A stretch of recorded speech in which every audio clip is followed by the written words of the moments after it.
dilihat ukuran buahnya.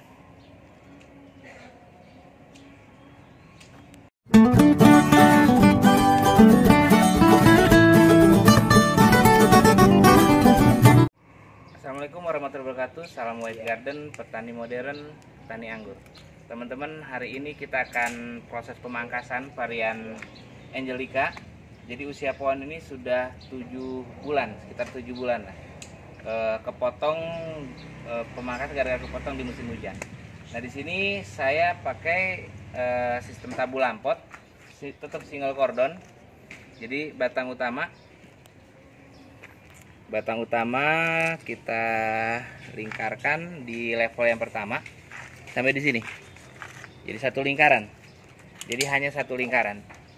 Jadi kalau teman-teman lihat video saya sebelumnya untuk proses penanaman tabu lampot, jadi awalnya pohon itu dibiarkan tumbuh sampai 3 meter. Nah, setelah 3 meter, setiap tunas air yang tumbuh itu kita sisakan 2 mata tunas untuk menjaga bud agar tidak pecah, dan minimal daun yang tersisa akan memberikan nutrisi ke batang, tapi tetap pertumbuhan terfokus kepada pertumbuhan ke atas. Nah, di sini ada 2 klaster buah.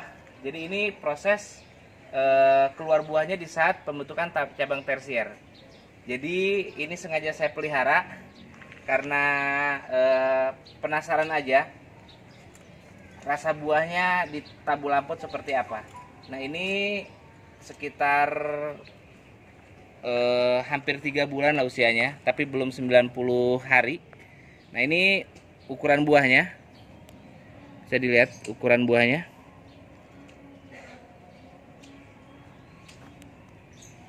Ya, koin 1000.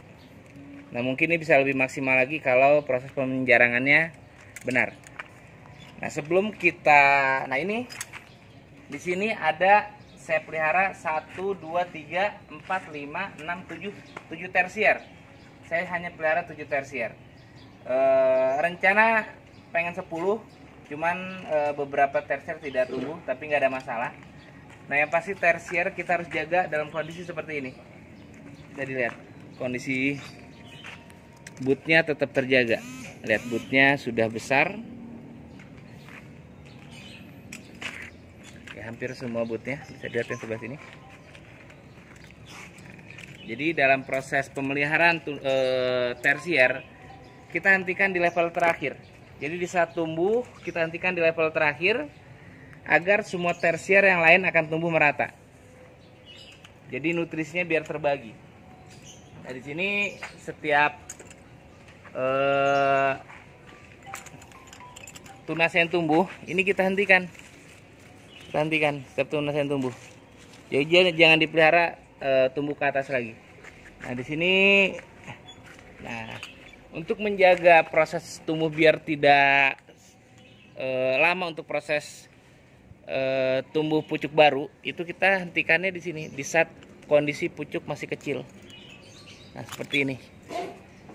Ya, jadi kalau kita biarkan tumbuh sekitar 5 tunas, kita pangkas di 2, dia akan cepat tumbuh tunas-tunas baru. Nah, sebelum proses pemangkasan, saya akan memberi tips atau cara White Garden untuk persiapan pruning, pra pemangkasan pembuahan. Itu saya pakai pupuk generatif. Nah, pupuk generatif White Garden itu pakai 3. Ini ada karat boron. Ini ada MKP. Ini ada MKP dan ini ada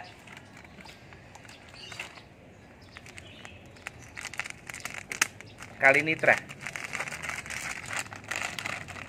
Nah, kita akan bahas satu-satu tentang pupuk. Nah, kita bahas tentang MKP. Nah, MKP ini kandungan unsur haranya ada fosfat dan kalium. Jadi MKP ini bukan merek, tapi kandungannya. Jadi ini monokalium fosfat. Nah, kalium ini berfungsi untuk transporter, jadi untuk mengalirkan nutrisi hasil dari fotosintesis. Nah, P ini fungsinya untuk pembentukan tunas dan calon bunga. Dan untuk generatif, vegetatif dia untuk pembentukan akar juga. Nah, jadi hasil dari fotosintesis ini akan dialirkan oleh kalium ini. Jadi kandungannya fosfat 52%, kalium 34%. Jadi kita pakai MKP 1 sendok makan atau takaran sekitar 4 gram atau 5 gram. Terus pupuk yang kedua, ini kita pakai kalinitra. Jadi kalinitra ini kalau dengan merek Patani itu KNO3 warna putih. Nah, di sini kandungannya nitrogen dan kalium. Jadi kalinitra ini kalium nitrat. Nitratnya adalah nitrogen. Nah, nitrogennya 13% dan KNO3-nya di 46%. Jadi tinggi kaliumnya. Ya, KNO3 itu adalah kalium. KNO3 adalah kalium nitrat, kandungannya ada nitrogen 13% dan kalium 46%. Dan pupuk yang ketiga saya pakai karat boron. Nah, sebelum kita ke karat boron, jadi MKP ini adalah pupuk makro primer, kebutuhannya banyak, ya, makro primer. Sedangkan kalinitra ini juga pupuk makro primer, dia ada nitrogen dan kalium. Jadi pupuk makro primer itu ada 3, nitrogen, fosfat, dan kalium. Itu kebutuhannya sangat banyak untuk tanaman. Nah, yang terakhir karat boron. Nah, karat boron ini kalsium nitrat. Jadi kalsium nitrat itu berarti ada kalsium dan ada nitrogen plus boronnya. Jadi karat plus boron. Jadi karat itu kalsium, nitrat itu nitrogen plus boron. Kandungan nitrogen ada 15%, kalsiumnya 26%, boronnya 0,3%. Nah, jadi kalau kalsium itu pupuk makro sekunder. Jadi kebutuhannya banyak tapi tidak sebanyak NPK atau nitrat fosfat kalium. Tidak sebanyak primernya. Nah, ini fungsi dari kalsium ini berbeda dengan kalium. Kalau kalium itu transporter untuk mengalirkan nutrisi, sedangkan kalau kalsium ini untuk membuat pohon menjadi kuat. Jadi antibodinya lah sama seperti manusia. Jadi kalsium itu seperti kalau manusia itu untuk tulang, untuk gigi, dan yang lainnya. Sedangkan di tanaman ini untuk menguatkan batang, menguatkan tangkai daun, menguatkan akar, dan yang lainnya. Jadi kalau seperti kita ngebangun rumah itu seperti semennya lah.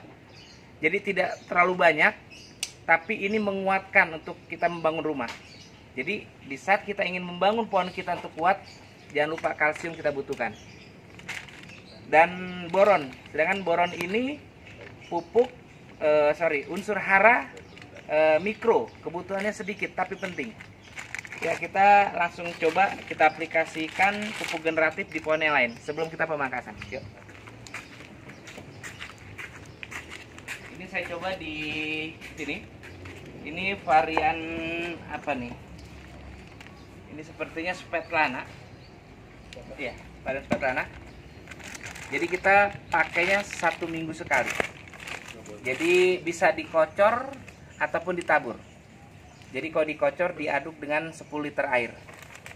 Tapi kalau ditabur ini 1 sendok makan atau kita pakai aja segini. Jadi kita sudah takarnya segini. Kita tabur aja. Ya, kita tabur aja.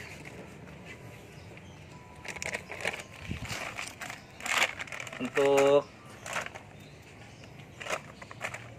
kalinitra dengan dosis yang sama pakai segini. Tabur.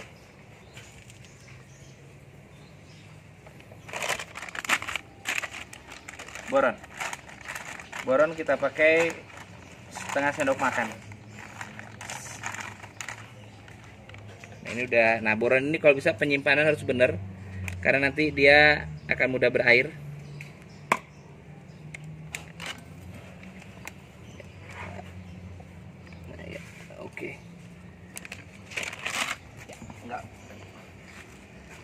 Ya, nanti di sini kita akan proses penyiraman. Dikasih, langsung kita siram. Siram aja. Jadi pupuk Maroke ini atau pupuk-pupuk majemuk yang sekarang ini mudah larut. Jadi bisa langsung diserap oleh tanaman. Cukup. Ya, lanjut kita proses pemangkasan. Di sini kita bisa perhatikan but-butnya sudah besar, sudah layak dibuahkan. Nah, di sini saya coba pangkas di bawah 10 atau 9 tunas. Jadi kita hitung coba 1, 2, 3, 4, 5, 6, 7, 8. Nah, di sini saya akan pangkas di 8 tunas. Lihat butnya, bisa dilihat. Kita buang aja ini daunnya. Oke. Nah, pemangkasannya jangan terlalu ujung, jadi kasih jaraknya. Pangkas. Nah, di sini teman-teman, kalau kondisi seperti ini kita bisa dijadikan pembibitan atau dijadikan cutting. Nah, jadi harapan saya kalau bisa membibit dari hasil pohonnya sendiri, itu lebih ideal. Jadi, nah setelah seperti ini, kita potong di sini, kita sayat.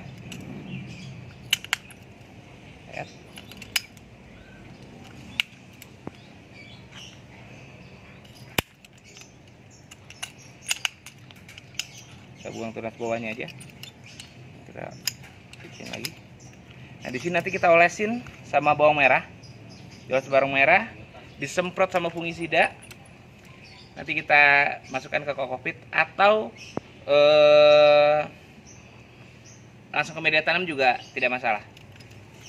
Atau yang pasti kalau ada root up pakai root up, tapi ya lebih simpel kita pakai bawang merah. Kita langsung ditancap aja. Media semai kita tancap, harusnya ini hidup. Ya, kita lanjut. Nah, di sini kita buang tunas-tunasnya, daunnya.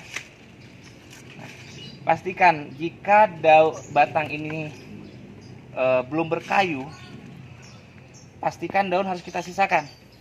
Jangan dibuang semua untuk bantu proses fotosintesis. Karena penyimpanan nutrisi di batang belum maksimal. Takutnya nanti tidak mendorong, tidak memiliki cadangan nutrisi yang akhirnya pohon bisa mati. Ini saya sisakan sengaja 2, tapi harusnya dibuang juga nggak ada masalah. Di sini, nah itu 1, 2, 3, 4, 5, 6, 7, 8, 9. Tapi saya coba buang, saya pangkas di 10.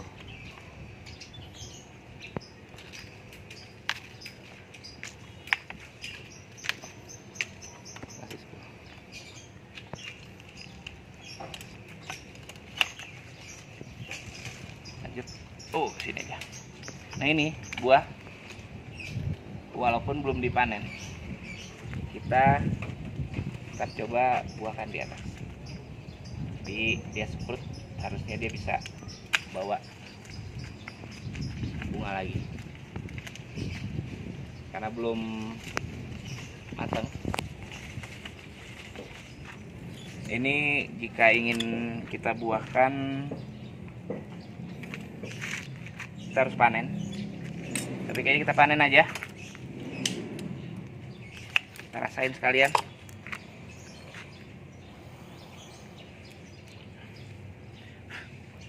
Jadi ukuran buahnya, berinya lebih besar dari koin 1000. Coba makan, kita lap aja.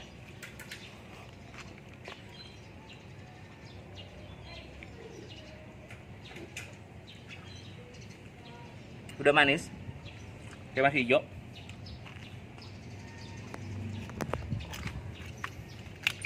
pangkas aja di sini.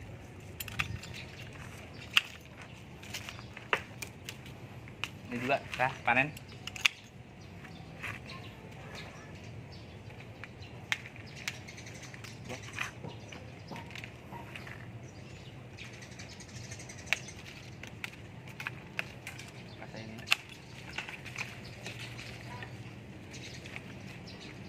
Ya, kalau bisa di saat proses pemangkasan, saat kondisi batang kita potong dengan keadaan miring. Ini butnya tidak terlalu besar, tapi harapan buah-buah kalau jika sudah generatif harusnya bawa. Oke, cukup.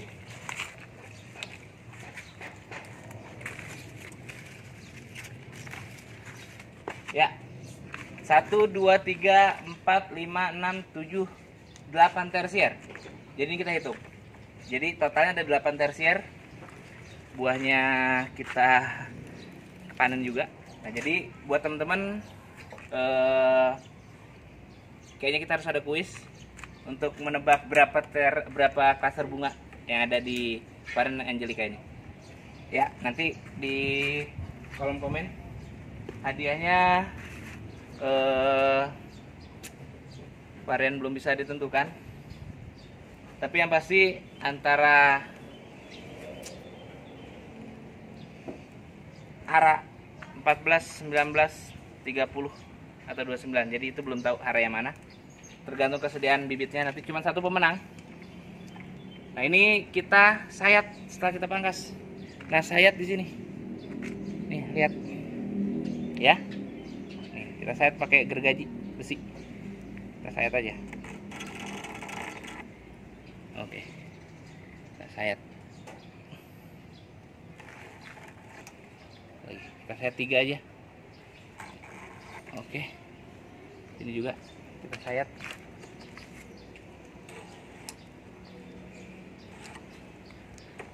Kita sayat.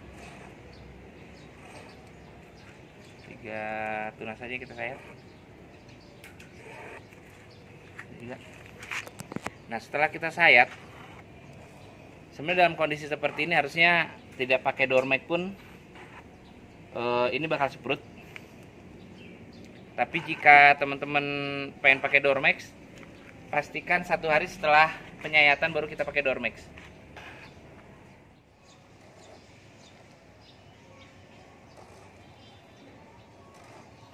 Ya, cukup.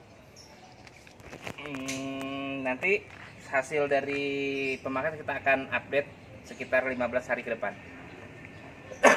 Ya, mungkin itu aja video dari saya. Sampai jumpa di video-video berikutnya.